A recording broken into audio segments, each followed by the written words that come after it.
Vous pouvez rentrer, docteur. Bonjour Madame Zeki.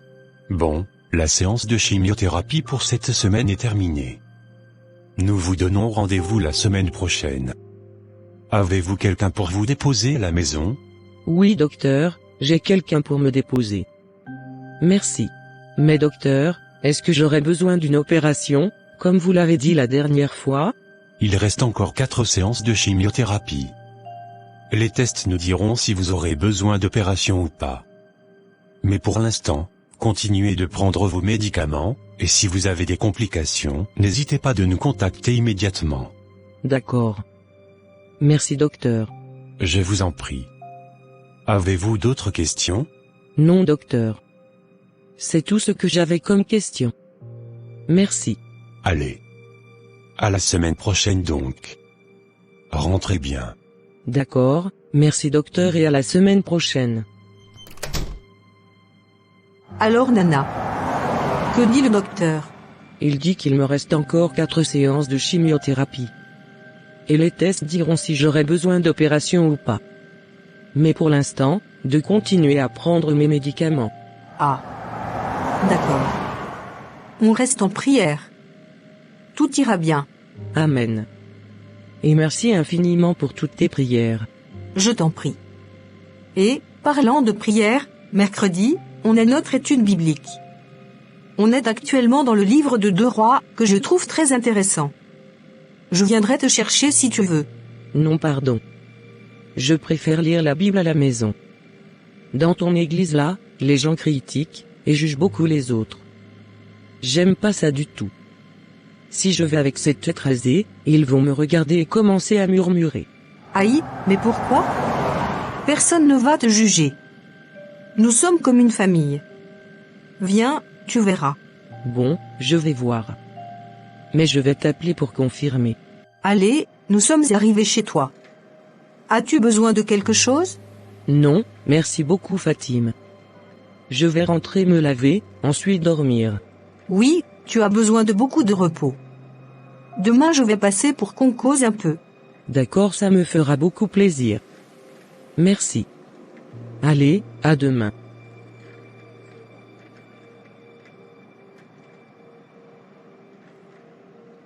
Allô? Coucou Nana, tu t'es bien reposée? Je m'apprête à venir te chercher pour l'étude biblique. Es-tu prête? Oui ma chérie, je suis prête. Au retour, est-ce que tu peux me rappeler, je dois prendre des médicaments à la pharmacie de vie, qui est à côté. D'accord, pas de problème. À toutes. Shalom frères et sœurs.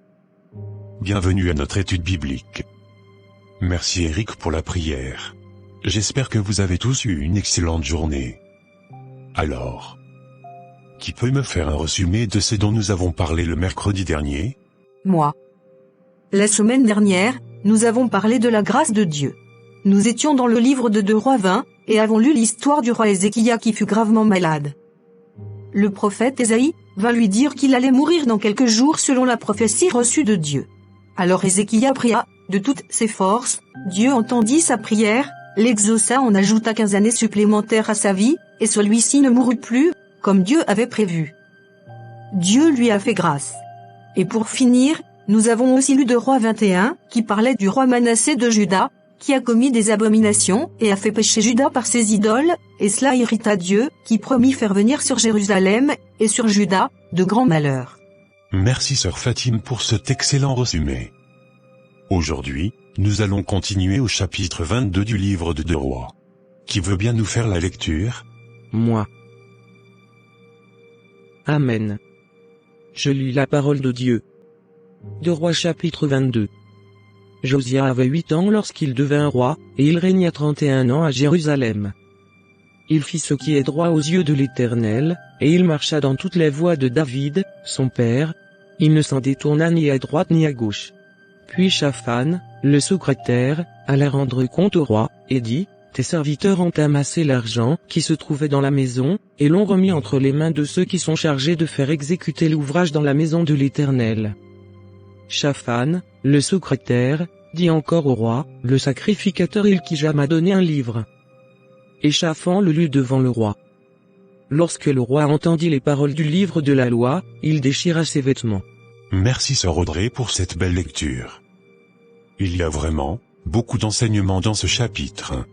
Comme nous venons de le lire, le prince Josia a été couronné roi de Juda à l'âge de 8 ans, et a régné 31 ans à Jérusalem. Il était un bon roi, aux yeux de Dieu. Hilkia, le secrétaire de Josia, a trouvé un vieux rouleau qui s'est avéré être le livre de la loi de l'Éternel.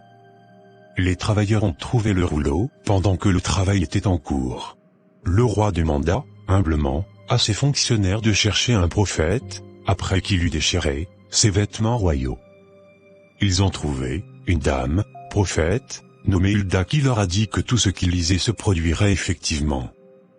Cependant, parce que le roi était humble, quand il a appris les mots dans le livre, l'Éternel aurait pitié, et lui permettrait de mourir en paix, et d'apporter la calamité dans une autre génération. Le roi s'est repenti, et a changé les choses dans sa vie et dans son royaume. On verra à la suite qu'il a jeté tout ce qui n'était pas bon aux yeux de Dieu. Donc vous voyez qu'un seul livre a bouleversé la vie de ce roi, ainsi que tout son peuple. C'est vrai que la connaissance nous transforme. La Bible dit dans Osée 4 chapitre 6 « Mon peuple périt, faute de connaissance. » L'ignorance tue. Certains peuples étaient bénis à cause du roi qu'ils avaient, qui craignait Dieu. Et d'autres peuples étaient maudits à cause de leur roi, qui n'avait point la crainte de Dieu. Comme le roi Manassé dans 2 Rois 21. Un exemple palpable, c'est celui de notre pays. Notre tout premier président était chrétien. Il connaissait la parole, et avait signé des accords de paix avec Israël. Il bénissait aussi financièrement Israël, qui est le peuple choisi de Dieu, et Dieu a béni notre pays pendant des années qu'il a régné.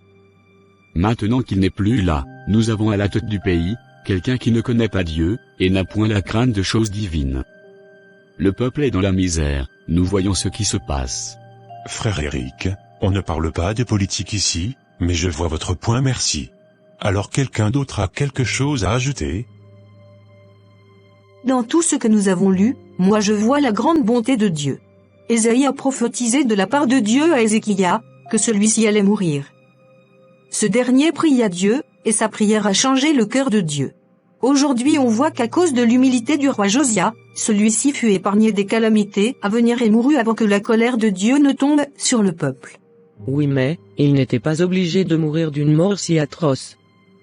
Tué par son propre fils dans le chapitre 23 que nous venons de lire. Pourquoi Dieu ne l'a pas épargné aussi comme Ézéchias? Excellente question, sœur Nana. La Bible dit dans Romains 11, verset 33 que les décisions de Dieu sont insondables et ses chemins impénétrables. Personne ne sait la raison exacte, mais notre Dieu est un Dieu souverain, un Dieu de promesses. La semaine dernière, nous avons lu dans 2 Rois 21 que Dieu a promis de tuer Juda à cause des abominations du roi Manassé. C'est vrai que le roi Josia fut tué par son propre fils, mais au moins Dieu l'a épargné des atrocités à venir. Dieu fait grâce à qui il veut, et quand il veut. Ah d'accord, je vois. Amen. Allez, c'est tout pour aujourd'hui. Nous allons faire la prière de fin, et se dire à mercredi prochain. Alors, tu as aimé? Oui, j'ai beaucoup aimé, et beaucoup appris. Je ne savais pas qu'on pouvait prier et changer une chose que Dieu a prévu faire. Comme Dieu a voulu tuer Ézéchias, et quand celui-ci a prié, Dieu a prolongé ses jours. C'est puissant ça. Je vais me mettre à la prière pour que les choses changent dans ma vie. En tout cas, merci de m'avoir invité. Je t'en prie. Tu vois, personne ne t'a jugé. Oui. C'est vrai qu'ils étaient tous gentils. J'ai même honte. Pas besoin d'avoir honte. Allez, on passe à la pharmacie, ensuite je te dépose à la maison. Ah. Tu vois, j'avais déjà oublié pour la pharmacie. Merci. Pas de souci. Allez, on s'appelle. D'accord, on s'appelle. Rentre bien. Merci encore Fatim. Je t'en prie, Nana. Merci Père pour cette belle soirée. Tu m'as beaucoup appris aujourd'hui. Tu es un Dieu qui fait grâce à qui tu veux et quand tu veux. Père, revois ma situation, cette maladie qui me fatigue tant, et guéris-moi dans toute ta bonté. Je rendrai témoignage. Au nom de Jésus. Bonjour Madame Zeki. Bonjour docteur. Vraiment Madame, je ne sais pas comment vous l'annoncer. Tout l'hôpital est étonné de vos résultats. Vos derniers résultats montrent que vous n'avez plus de cellules cancéreuses dans le corps. On a même mené les tests à d'autres hôpitaux, et les résultats sont pareils partout. Quoi? Ah bon? Oui. 0 cellules cancéreuses dans votre corps. Vraiment incroyable. Dieu est vraiment bon. Dieu a trouvé bon de me faire grâce en me guérissant. Toute la gloire lui revient. Je bénis le nom de Dieu. Donc docteur, je n'ai plus d'autres tests à faire? Exactement madame. Vraiment félicitations. Votre foi en Dieu vous a guéri. Non, ce n'est ni ma foi, ni ma prière, mais Dieu qui fait grâce à qui il veut et quand il veut. Toute la gloire lui revient. Merci beaucoup docteur. Excellente journée à vous. À vous aussi.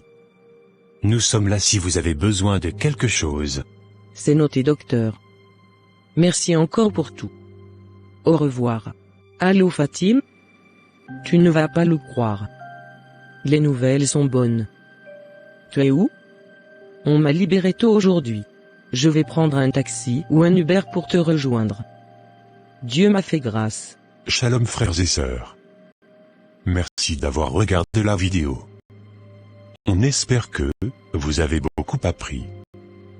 La Bible dit dans Lamentation 3, 22 que les bontés de l'Éternel ne sont pas épuisées, ses compassions ne sont pas à leur terme.